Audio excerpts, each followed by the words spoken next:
सबसे बड़ी खबर यह है, ईरान के ऊपर हमला करने की बात दूर, लेकिन ईरान ने आगे पहली बात खुद कह दी है।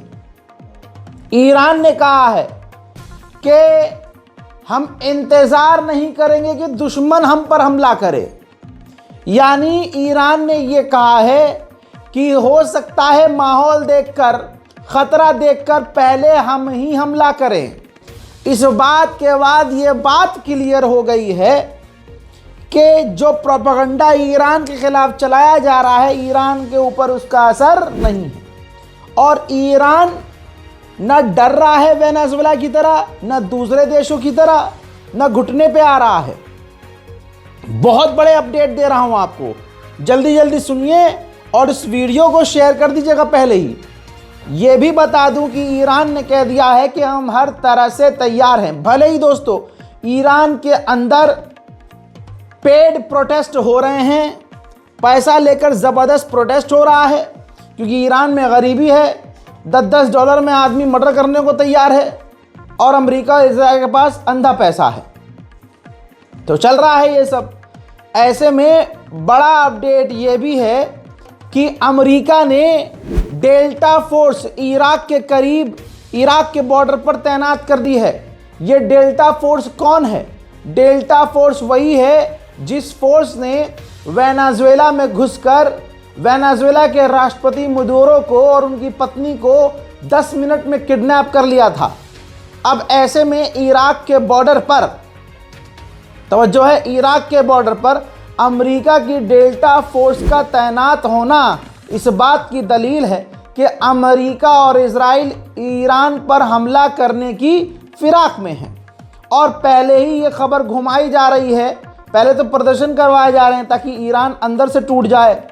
दूसरा प्रोपेगेंडा ये चलाया गया है बार बार कि ईरान में सत्ता गिरने वाली है, जबकि ईरान में कोई सत्ता नहीं गिरने वाली। सुप्रीम लीडर अपनी जगह बैठे हैं और वो वहीं रहेंगे। फिर प्रोपेगेंडा ये चलाया गया इजरायली मीडिया, यूरोपियन मीडिया के द्वारा कि ईरान के सुप्रीम लीडर, मैंने आपको कल बताया था ना, ईरान के सुप्रीम लीडर रशिया भाग सकते हैं, जबकि ऐसा कुछ भी नहीं होगा, ना ऐसा है। ये बस ईरान के साथ माइंड गेम खेला जा रहा है, ईरान के खिलाफ जो है प्रोपेगेंडा चलाया जा रहा है। लेकिन हर प्रोपेगेंडा ईरान के खिलाफ अमेरिका और इजराइल का फेल हो रहा है, और आगे भी इंशाअल्लाह होगा, आप खुद देखिएगा।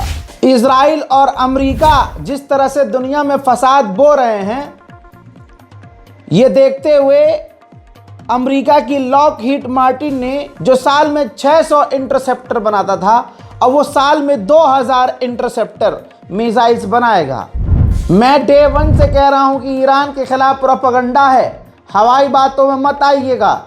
ऐसे बहुत सारे मुस्लिम यूट्यूबर मिलेंगे आपको जो ईरान के लिए अपने दिल में जहर रखते हैं, क्योंकि बचपन से शिया समुदाय से हमें नफरत करना सिखाया गया है। अब गणचट्टे थोड़ा सा हो गए हैं, जिनके 50,000 फॉलोअर हो गए, 1-2 लाख हो गए, नए नए मतलब कुछ ऐसे यूट्यूबर हैं जिनके बाप हैं हम। अल्हम्दुलिल्लाह जब वो नौकरी कर रहे थे ना, तब ये उनका अब्बा इस लाइन में आ गया था, और मुझे देख देख सामने से बात करी है उन लोगों ने मुझसे, भाई मुझसे पूछ के, भाई सोर्स कहाँ से लेते हैं, भाई कैमरा कौन सा यूज़ कर रहे हैं, माइक कौन सा यूज़ कर रहे हैं, भाई चैनल का नाम क्या रखूं, ये सब, और हमने सपोर्ट किया। बहुत बढ़िया भाई, बहुत बढ़िया, करो करो ऐसे करो। और आज उनका भाई अलग ही, मतलब समझ रहे हो, अलग ही उसमें रुख में आ गया कि यार हमारे तो 1 मिलियन हो गए, अरे हमारे तो 2 मिलियन हो गए, समझ रहे हो आप। लेकिन प्रोपेगेंडा, मासूम चेहरा, दोगला रवैया, गीबत करने में आगे, ऐसे लोगों से थोड़ा सा बच के प्रोपेगेंडा ही चलाएंगे वो। ऐसे लोग ईरान के समर्थन में कुछ नहीं बोलेंगे। समझो, हमारे अपने यूएई गद्दार नहीं है तो मुस्लिम। हिंदुस्तान में देखिए इजराइल के कितने समर्थक मौलवी हैं।